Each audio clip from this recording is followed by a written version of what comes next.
Sup. My name is Ryu for the Yugioh Welcome to the top 10 countdown. It's been a while since we've done one of these, and I think it's been almost a year since I've done one, or a little over a year. So I wanted to give my spin on the top 10 meta decks. I will make honorable mentions, but before I say anything else, this will only count until the Kaiba and Yugi decks are released for this year in October. Following their release, because we're going to have it on a Wednesday, that weekend I will update this top 10 countdown into the new whole little, Invasion of Venom and whatnot. So we're not counting Invasion of Venom. I may be completely wrong. It may be coming out prior. I may have my date screw up, but I believe it's November for that. So we're going to only count from right now to when the ABC deck drops. So keep that in mind. And if you're clicking on this video and you're looking for that updated video and it's October, just ask and I'll link it to you, or I'll put an annotation or whatever the hell you call those things, and I'll make sure it's there. So we're going to start from number 10 up, but before we get to number 10, I'm going to mention four decks that I think have potential to top this format. Anti-meta, Thunder King now at 2 gives it more breathing room. And Card Demise was untouched, so, Floodgate.deck, hey. So Demise decks, I think, are going to top. Anti-Meta has, a chance to. Usually when you say Demise, you talk about Cleaforts, but I'm not just going to talk about Cleaforts, because this format is going to be all over the place for the moment. Heroes definitely have an opportunity, especially once we get to Hero Toad, which is what I like to call it, which is using Bahamut Shark. I'll have a deck profile on that soonish. I need to finish Dark Magician first. And then Monarchs. Extra deck Monarchs or Domain Monarchs. I doubt Domain Monarchs are really going to top. I really want to say that extra deck Monarchs are going to be the ones to watch out for. So those are my 4 honorable mentions. So to kick this off at number 10, I'm going to say one of the best decks that has a high opportunity to top. Not saying it definitely will, but this is my opinion, is Raid Raptors. A sleeper deck that has every tool it needs to completely top, especially with Monarch Storm 4th not being around anymore. It makes it easier for this to slide in. Yes, it's very easy to side out to Kaiju Sea Turtles against these guys, but that game 1, Allure of Darkness at 3, all the search power the deck can do, it just got that much more consistent. And I think at least at regionals, you're going to see Raid Raptors pop up more than you used to. So that's why they're my number 10 spot. My number 9 spot goes to what will probably be favorable during this upcoming format is Specters. It's one of the better Pendulum decks because of the simple fact that, A, it uses Pendulum Scales and it's really not hurt by the ban list outside of the one Kryn, which again, it can search in 5 seconds. Just drop that Raccoon, drop that Fox. You'll be able to jump into, your Unicorn and that magical power of the Unicorn. I think Specters may team up with the remaining parts of Magicians to make an even crazier build. I think you're going to see that top because Sky Iris still at 3, Raccoon still at 3, the Kryn at 1, and the Pendulum Call at 1 definitely hurts the deck, but they still have a lot of power, and especially with the Specter aspect and all that back row can play, it's going to be hard to really play over all that back row unless your deck is ready. So that's my number 9 spot. My number 8 spot is definitely going to go to Morels, because this is a deck that was untouched. It didn't get any buffs or nerfs, if you want to use those words. It didn't get anything from the actual ban list that just dropped, which is fine, because they have been topping, just not in super duper huge numbers, but they're still a quality deck. And sometimes all it takes is a nice quality deck to really get out there and just top. And Morels are definitely something that you'll still have to be on the watch for, because it's like high tide. You don't know when that unless you know when that high tide's coming, you're going to get swept by it. Don't get swept by it. I just had to make that reference, surfing reference. Morels are a great deck. They're not super expensive, so if you're looking for something fun to play, and keep in mind, once we get to Invasion of Venom, I know I said I wasn't going to include it, and I'm technically not, because their placement will not be adjusted for this. They can technically still use the frog and get a benefit off of it.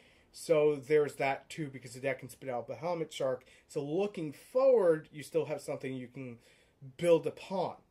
Just making that known. My number 7 spot is Dark Magician. Now, before any of the Dark Magician players start instantly disliking the video, just hear me out. You don't have Eternal Soul yet, therefore your deck is not at full power. I'm not calling the deck bad by any stretch of the imagination. The deck is quality, just like Morels. It's quality. It does everything it needs to, but it is missing one major key aspect. If you watch the Screencaster's video, yes, I'm shouting you out again. If you watch his recent Dark Magician deck profile, he basically shows in the duels exactly what I'm talking about. That Eternal Soul with Dark Magical Circle is the reason why Dark Magicians was so good. The ability to constantly special summon a Dark Magician and banish a target from the board is amazing. But Ryu, Dark Magicians have a terrible Cosmo matchup because of Dark Destroyer. Even though Dark Destroyer is at 1, they could still utilize it and recycle it. True. But because of Ebon Void Magician that comes in the Megatins, you can use it to crash into Dark Destroyer and easily just jump over it from there because it's not really a targeting effect. It jumps around it, again, phrasing terribly. But you understand my point. Dark Magicians have everything they need outside of just a few last cards. And it's more than just Eternal Soul, but Eternal Soul is definitely the biggest one. We're going to get that right after we get that ABC deck in the Magna Warriors. Hence why, once we get those, I'll be adjusting this even further. So, my number 6 spot, Metaphors. Metaphors can team up with a deck like Zing or Scraps or Fire Kings, and you get all these different variants that are just starting to touch upon what the deck really can do. It's a cross between Shaddolls and Ignites, which is a crazy combination way of saying it. Maybe that's not fair to say a cross between those two decks, but they definitely function like Ignites while blowing stuff up. And if you combine that with the power of Yang Zing, which we will be talking about on this list, Yang Zing is fantastic as a combination piece. Some people prefer not to and just use Kryn and Raccoon. That works fine too. Whatever works for you, the deck is still amazing. The OTK power it has already without its full support is ridiculous. It's definitely one that you're going to have to be on the lookout for because we're just scratching the surface on what this deck can do. So I'm going to leave off here for Metaphors for the time being because I want to talk more about them when they have their full support. Moving onward, number 5 is Yang Zing. Yang Zing have always been a sleeper deck.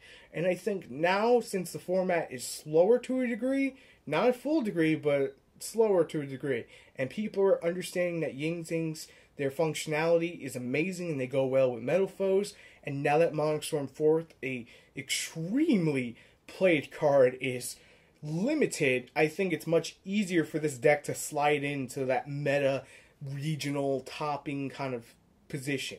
Now, granted, I said I was not going to count Invasion of Venom, but they do get, I believe, 2 or 3 cards in Invasion of Venom. I think it's only 2.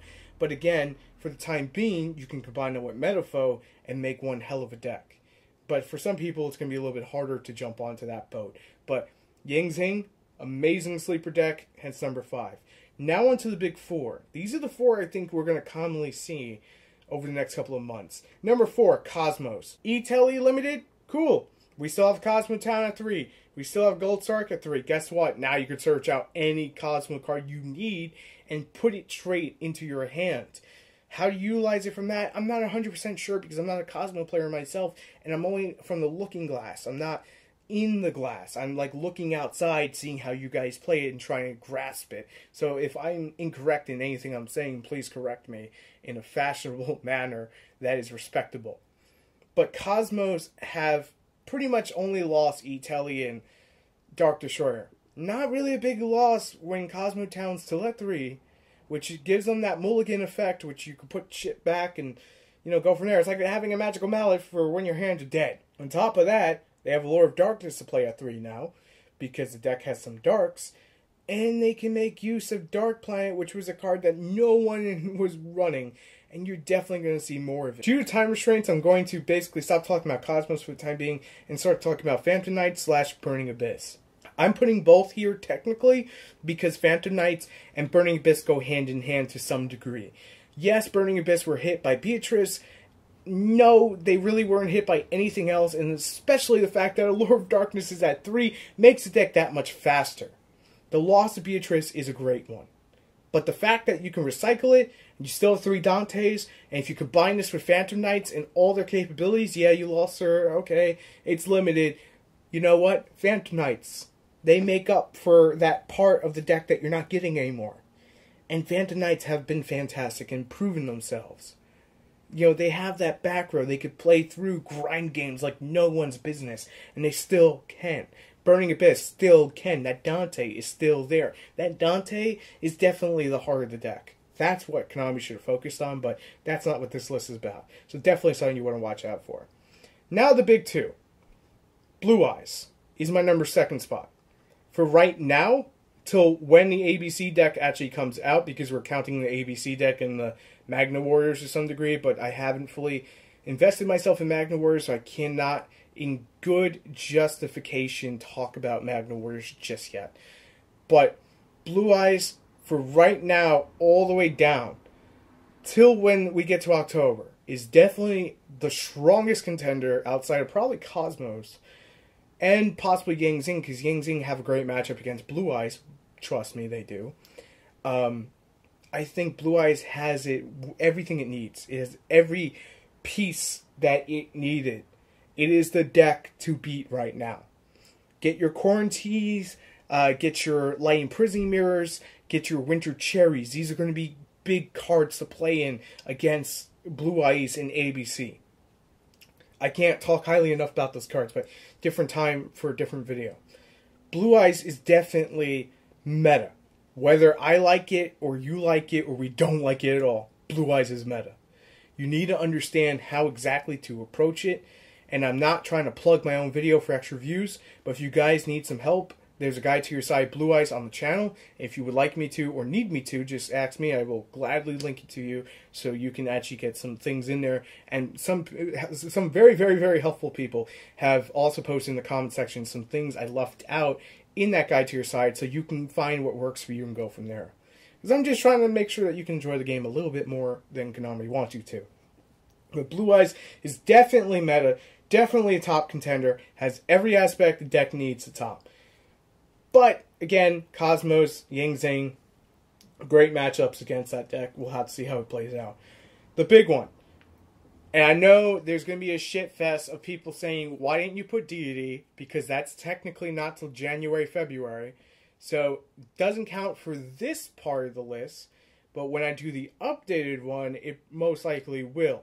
Because I just kind of want to get a feel to where we're going come Invasion of Chaos, Venom. I'm not saying Invasion of Chaos, Invasion of Venom. Because we don't know what Spirals are going to do, and we don't know what Subterriers are going to get. You know, it's kind of those two things. We don't know what they're going to do or what they're going to get.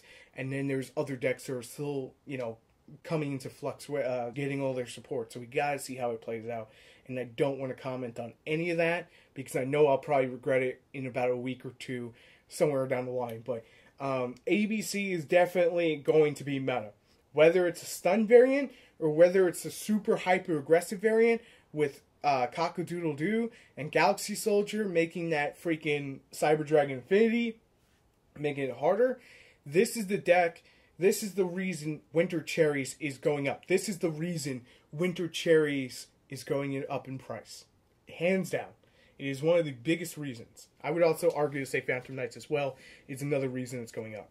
But ABC definitely going to be meta because of its ability to take everything off the board, the ability to control the board, and the ability to lock you out of the game so fast and so aggressive. Now, you could say because, you know, you're able to beat it online, it's not meta. All we can really do is just speculate and wait till it comes out and see what happens.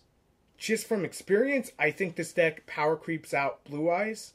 And I play Blue Eyes, I love Blue Eyes, and I think I know that it's going to power creep it out. Maybe I'm just looking at OCG too much, but share your thoughts, and then once we get to the release of the Blue Eyes deck and the Blue Eyes deck, I just said the Blue Eyes deck like an idiot. The ABC deck and the, I call it Magna Warrior deck, which is technically the Yugi and Kaiba deck, expect an update on this list so it'll be more accurate and more on time and in tune to what's actually going on.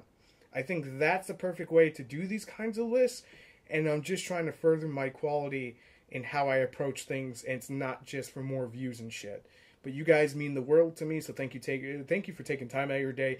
If you enjoy the content I have here on the Yu-Gi-Oh! Council, first, make sure to subscribe for more. If you already have, and you haven't done the following, make sure to check out the other channels I run. They're in the description. You can always find them there, and you may find something you like that is not Yu-Gi-Oh! Related, but I still cover. There's some WWE stuff, there's some Pokemon, there's some video games. Find what you like, and I'll see you guys tomorrow for another Yu-Gi-Oh! Video. I'm Ryu. Hopefully you enjoyed the content, and I'll see you guys later. Peace.